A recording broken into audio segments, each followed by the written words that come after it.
Om Shanti. Om Namo Bhagavate Vasudevaya. Welcome to another Yoga Small Talk, and we continue with 7 minutes Bhagavad Gita a day. We continue with chapter 2, where Lord Krishna is giving Arjuna the answer about what is a man of steady wisdom like. Arjuna was asking, what, O Krishna, this is verse 54, what, O Krishna, is the description of him who has steady wisdom and is merged in the superconscious state? How does one of steady wisdom speak? How does he sit? How does he walk? So far, Lord Krishna was addressing this answer from one direction. He was actually giving the characteristics of such person to Arjuna, and on the way telling Arjuna why we're not having the same experience. So he was telling him this person has steady mind, he's not attracted to the worldly objects, he's got his desires under control, can withdraw the senses, and so on and so forth. But here, in the verse that we are studying today, comes a different angle to answer this question. So we are reading verse 69. Lord Krishna is telling Arjuna, that which is night to all beings, in that the self-controlled man is awake. When all beings are awake, that is night for the Muni stage who sees.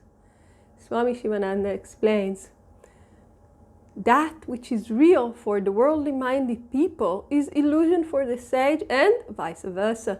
The sage lives in the self. This is day for him. He is unconscious of the worldly phenomena.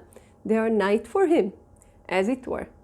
The ordinary man is unconscious of his real nature. Life in the spirit is night for him. He is experiencing the objects of sensual enjoyment. This is day for him. The self is non-entity for him.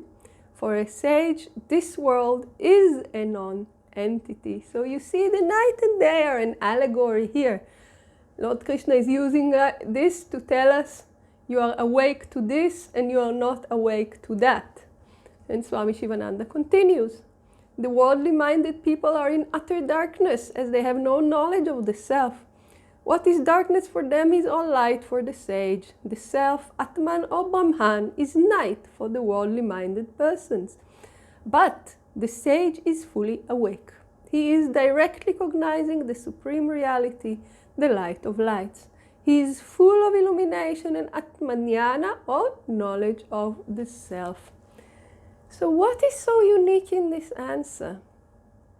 Remember the context. Lord Krishna is answering Arjuna's question, what is a sage like? And here Lord Krishna is telling us something very, very important. He's telling to Arjuna and through Arjuna to us, you don't have the point of view to understand this person. You're asking what this person is like, yes, but really you do not have the tools to understand what this person is. I can answer, I can describe, this will inspire you, this might trigger some past life memories, or give you the desire to practice, yes, but really you cannot understand. What does it mean? It means that when information comes to us, we have the mental process that goes on in our inner instrument. Yogis call it the antakarana, the inner instrument. And this process assesses information that comes to us. And how do we assess it? With the tools that we have, with the knowledge that we have. We cannot assess anything with things that we do not have, right? How do I know if something is salty or not? I tasted salty, so I know it's salty or not. But if I never tasted salt, how would I know if something is salty or not? Right? If I just taste something, but nobody told me this is salt, I just know it tastes okay, whatever it is. I don't know the word salt. And someone comes and asks me, hey, is it salty? I don't know what salt is. You see, we don't have this reference point. So Lord Krishna is telling Arjuna, you're asking yes and I will answer yes, but you don't have the reference point. Because the way you perceive the world is opposite from that of the sage. And moreover, what the sage is seeing, you are in complete darkness of. You are not in this world. You are in the materialistic concept. The sage transcended materialistic concept. You do not understand his reference point. You don't have the tools. You're not there yet. Practice, you will. But now, not yet. And this is also very important for us, because this describes saints. This describes people who live among us. And many times we are, like we do with anything else, we are trying to assess them. And then we become judgmental, because we don't really understand what they are doing. We don't have their perspective.